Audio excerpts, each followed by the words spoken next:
This is A Word, a podcast from Slate. I'm your host, Jason Johnson.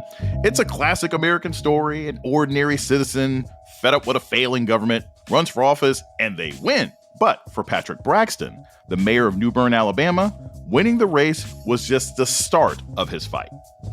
He had been denied access to the town's post office box, bank accounts, financial records. He even said that it got to the point that he had been followed by a drone. The hazards of leading while black in rural America, coming up on A Word with me, Jason Johnson. Stay with us. I'm so sorry, ma'am. I know you need this medicine, but it looks like it's not covered by your insurance. Yeah, unfortunately, I had to deny that one. Wait, who are you? I'm your insurance company's pharmacy benefit manager. I get paid based on the price of a medicine, and I don't make as much money off this one. No one should stand between you and your medicine. Visit phrma.org/middleman to learn more. Paid for by Pharma.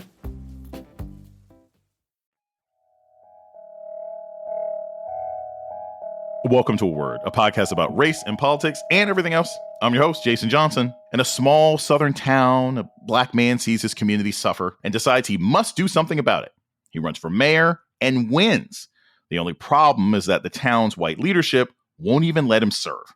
They scheme to invalidate the election. They literally refuse to turn over keys to City Hall. And they threaten him and his supporters. Now, I know this sounds like the plot of some 1960s movie with Sidney Poitier, where he'd have some white savior friend, and in the end, they would win over everybody and sing Kumbaya. But this isn't a 1960s story. This is happening right now to Patrick Braxton and the citizens of Newbern, Alabama. And they don't know how their story is going to end. In fact, many black elected leaders in rural communities face challenges to their legitimacy from entrenched white power structures. And often, they and the citizens they represent are fighting for their rights with little or no support. Joining us now to talk more about it is Aallyah Wright. She's a reporter for Capital B, a black-led nonprofit local and national news organization. Aallyah Wright, welcome to A Word. Thanks for having me. This story is crazy to me, and I've been paying attention to this and following it for a while. Why did Patrick Braxton decide to run for mayor in 2020? And what kind of response was he getting from people during the campaign in the town of Newbern? A number of things happened that contributed to his decision to want to run for mayor. One, over the years, he, along with other residents, had asked the majority white council to, host activities for folks in the town, to hang up flags around town in celebration of holidays, simple things like that just didn't happen.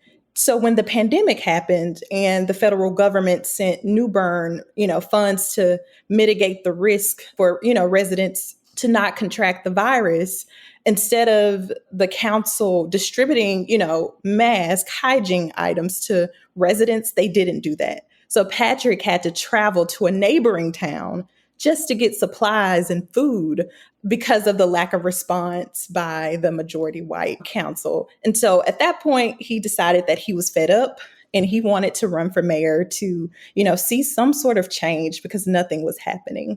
Just for context here, about how big is Newbern? And you say it's a black majority city.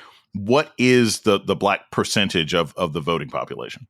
So Newbern, Alabama is super small. It's about a square mile long, and it's a town fewer than 300 people. And it's, predominantly black, about 80% of, black folks in the town. And it's interesting when you mention voting, no one, as long as they can remember, could ever recall an election being had in that town. And when speaking with residents, when I asked them, so how did you know someone was mayor, or how many mayors could you recall? Some folks only could recall 2 mayors previous to the acting mayor, Haywood Woody Stokes, who was in office when Patrick Braxton decided to run. But they also said, oh, you would just ask around and people would be like, hey, such and such is the mayor now.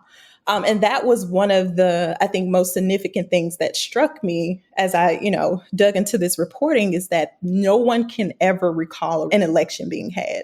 So these people don't remember having elections. They've always had a white mayor in a town of only 300 people where 80% of the population is black.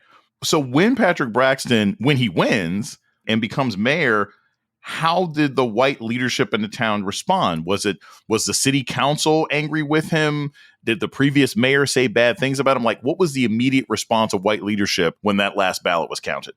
It's interesting because Patrick Braxton became mayor because he was the only one to submit the qualifying paperwork for candidacy. So none of the previous white leaders, and also I should note that there's also one Black woman who served on the council of that white leadership too. None of those folks had filed any of the information. And so by that deadline, Patrick Braxton, because he was the only one, he became the mayor.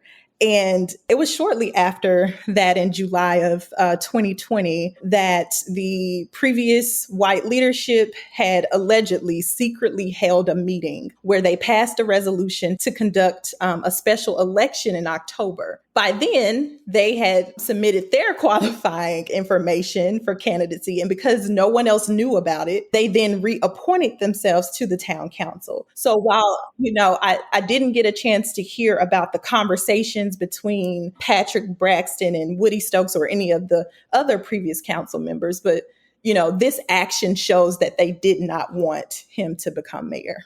These people held a secret election, reelected themselves as a city council.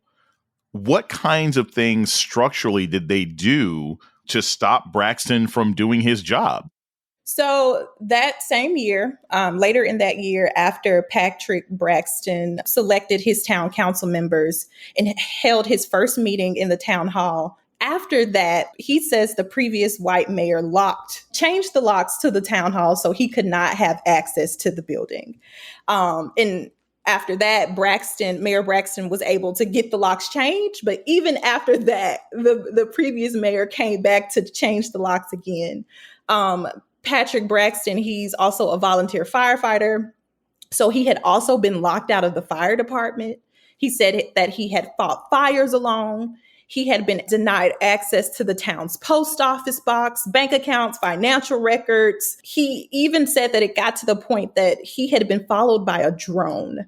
He had almost been ran off the road. Even, one of the community activists, LaQuina Lewis, who's based in Selma but does food distribution work in Newbern, she even received hate mail that included death threats and also drawings of her and Braxton being lynched. So although they don't know who committed some of these acts in terms of, the letters or also, who had control of the drone, but these are the things that they've been experiencing.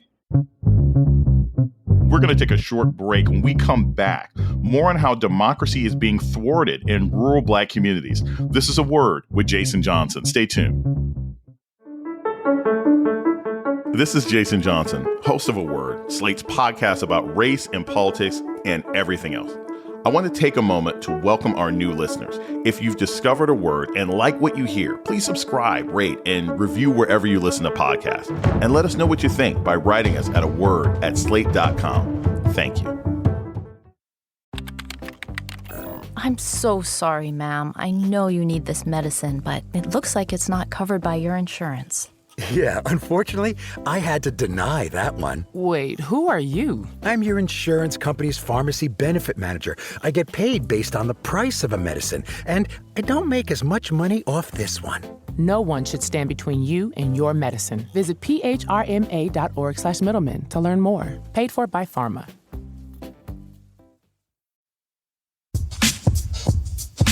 You're listening to A Word with Jason Johnson. Today, we're talking about the systematic attacks on rural Black politicians with Aallyah Wright of Capital B News. So beyond Mayor Braxton, you've discovered other stories of Black elected officials who've been kept from doing their jobs. What are some other examples out there? Yeah, I first want to say, this instance that has been happening in Newbern, political experts have told me that this particular case is rare, but the tactics when it comes to suppressing Black power, are common, even dating back to the Reconstruction era when Black men were, elected to Congress and state legislatures. White Southerners use violence, voter suppression tactics, everything they could to stop Black political progress. So this is something we know that is ingrained in the fabric of America. But one of the cases that I did discover in doing this reporting was a case out of Camilla, Georgia, back in 2015. A Black mayor, Rufus Davis, he had accused the white city manager of keeping him from carrying out his mayoral duties. The city council at that time even voted to deny him the keys to City Hall. There's countless examples from an individual standpoint as well as a state standpoint in trying to use these different forms of intimidation, but also an attempt for white political leaders to continue to hold on to power. So, Aaliyah, most of our conversation, we've been talking about rural Black mayors and the small towns and the resistance that they're facing from white folks. But we've seen recently that there's almost a general hostility to Black elected officials. We've seen 2 Black Tennessee lawmakers expelled from their jobs. I mean, they're both back in office.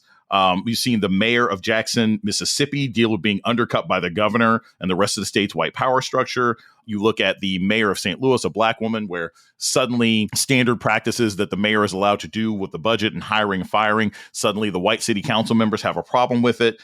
How often do you think this is just the resistance of somebody new coming into office versus just sort of structural racism? Because, some people could argue, hey, it's political. You won, the opposing party runs city council, we don't like you.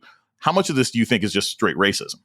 That's a great question. I think, just speaking with a number of my sources, when you think about white flight and the lack of disinvestment in these communities and the years of neglect, you can't help but to think and point to the systemic racism. Even when Mayor Lumumba in Jackson, for years, as an example, he's asked for state and federal assistance to fix a number of those city infrastructure issues. But he's been met with, a lack of response or no response. Just even this year, Republican Governor Tate Reeves of Mississippi, in his budget bill, he vetoed 15 line items, with the majority of those earmarked to Jackson. When it came to the police department, Jackson Police Department, that department is Black led, and they've been having challenges with staffing, asking for assistance to help recruit and retain some of those folks. Instead of helping that department, Governor Tate Reeves increased the budget for a white-led Capitol Police. It's several examples when we think about the water crisis that Jackson has, been experiencing over the last few years. The governor even, publicly declared that the city should look to collect funds from the customers rather than, relying on state and federal aid. It seems that the federal government has to step in order to see some sort of change. One of the things that we notice is that while Newbern is a majority Black town, increasingly many small majority Black towns and even some major cities are becoming less Black because of gentrification, because of housing prices, because of COVID. I'm curious from what you've been reading and researching, looking at these towns, do you think that if any of these major cities start getting white mayors, do you think there will be a substantive change in how a white mayor, as opposed to a Black one, would be able to address constituent concerns? Or do you really think a lot of this resistance to Black political power is just race? Because if the Black mayor says, hey, we need to do something about the water supply, and the governor's like, too bad, I don't want to listen to you. If a white man in that position made the same request, do you think it gets done? Or do you think it's just a general hostility towards cities? That's an interesting question. And I haven't gotten a chance to fully explore that in my reporting. But those are concerns, but also questions that have been brought up by residents in some of these towns. They've said or mentioned, what if we look at the town over that has, a Black mayor, not a Black mayor, a white mayor, but maybe, the population is more diverse. You may have, half white, half Black, but you don't see some of these issues happening there. So I think that will, that's something that definitely needs to be explored more, especially given, what is continuing to happen in 2023.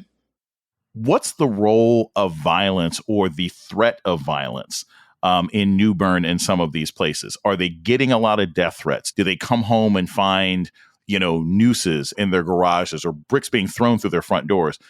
Where is violence playing out in some of this resistance to these Black elected officials?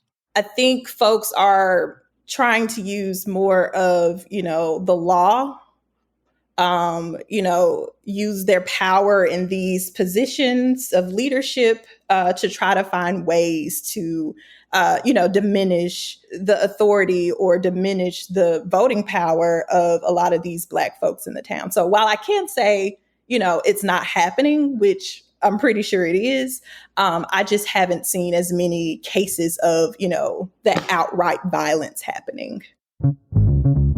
We're going to take a short break. When we come back, more about the fight facing Black political leaders in rural America. This is A Word with Jason Johnson. Stay tuned.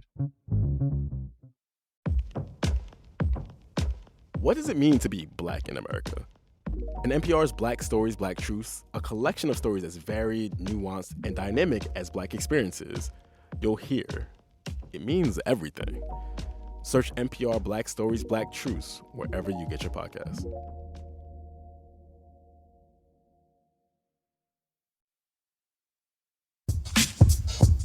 You're listening to A Word with Jason Johnson. Today, we're talking with Aallyah Wright.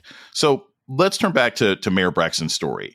Has his situation changed since you reported on it? I mean, did he finally get a key to get into his office? Have the white city council members who got elected in a secret election, have they said, all right, we're going to open it up? Like, what's changed in that situation since you first reported on it? Yes. So I think one of the biggest changes that has happened is just the simple fact that there is more awareness about what's going on and what has happened to him and other folks in the town. And so now he has a stable lawyer. So I think that's one of the things, that has changed. But also the fact that they're receiving a lot of support. People are donating to AlabamaLove.org, which is the nonprofit LaQuina is running so they can do voter education and registration ahead of the next election cycle. I don't think he has access to the town hall again. And, I wish I could have spoken to the, white council members about, their perspective and why of all of this. But even when I reached out to their attorney, they refused to speak to me. But I know they had been trying to reach out to, organizations such as the NAACP, SPLC, and they hadn't heard from them. So I'm not sure if there's been any movement on that front either. These stories are now in the national news. They're getting covered on 24-hour cable networks. They're getting occasional write-ups in major sort of legacy newspapers and anything else like that. Have any organizations stepped up? Has the Congressional Black Caucus gotten involved with what's happening in Newbern? Have retired elected officials? Have any celebrities got involved? Like, what kinds of people are stepping in? And I'm thinking to myself, who else has stepped into this fight now that it has become more of a national story? I have not heard from Patrick Braxton, LaQuina, or any folks on the ground as to whether the Justice Department has stepped in or the Congressional Black Caucus or, any folks on the federal level. Also, I know previously they reached out to Senator Bobby Singleton, who is their state representative, and he hadn't responded to them. I also reached out to him personally, hadn't heard back. I even reached out to the governor to see whether she had heard Governor Kay Ivey or could, present a statement. I hadn't heard back from her as well. So from what I know right now, they haven't heard from anyone on those levels or had that type of support at this point. I always like to end the show on either a note of hope, something optimistic we can think about with this situation, or a call to action. And this is it's a frustrating and pervasive problem. If somebody's listening to the show right now, and this is the first time they've heard about Newbern, or they caught a piece of it, on a news report somewhere, and they're like, oh my gosh, I can't believe this is still going on. I can't believe this guy still can't get in his office, even though he was elected. What can people on the outside do? Can they call in? Is there a fund that helps the citizens here? Or more than that, if you're in a city where this is happening, if you're in a city where you have a Black mayor getting elected and the city council is majority white and they're just being stymied, what are some suggestions? What can people do after hearing this story? Yes. So Mayor Braxton does have a GoFundMe. I mentioned, AlabamaLove.org, where they're raising money for, those education initiatives. I know they're also raising money for youth programming in Newbern, also more food distribution. sites there. They also want people to just flood the phones, the emails for, representatives in Alabama, as well as federal officials, also civil rights groups and organizations. But I would say, in rural America, these stories often go unheard because it doesn't fit the narrative of white and conservative, which is why, now more than ever, we need folks to speak up and speak out. So if you hear something or see something happening in your neck of the woods, share the story, amplify what's happening. Don't be afraid to reach out to a local journalist that you trust. And be sure, again, not only to contact representatives in Alabama, but also in your state as well. Don't just see about it, be about it. Aallyah Wright is a reporter for Capital B News. Thank you so much for talking to us today on A Word. Thanks for having me. And that's A Word for this week. The show's email is aword@slate.com. This episode was produced by Kristie Taiwo-Makanjuola. Ben Richmond is Slate's Senior Director of Podcast Operations. Alicia Montgomery is the Vice President of Slate Audio. Our theme music was produced by Don Will. I'm Jason Johnson. Tune in next week for A Word.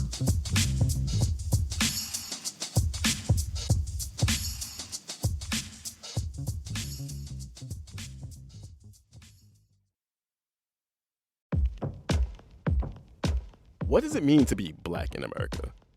In NPR's Black Stories, Black Truths, a collection of stories as varied, nuanced, and dynamic as Black experiences, you'll hear it means everything. Search NPR Black Stories, Black Truths wherever you get your podcasts.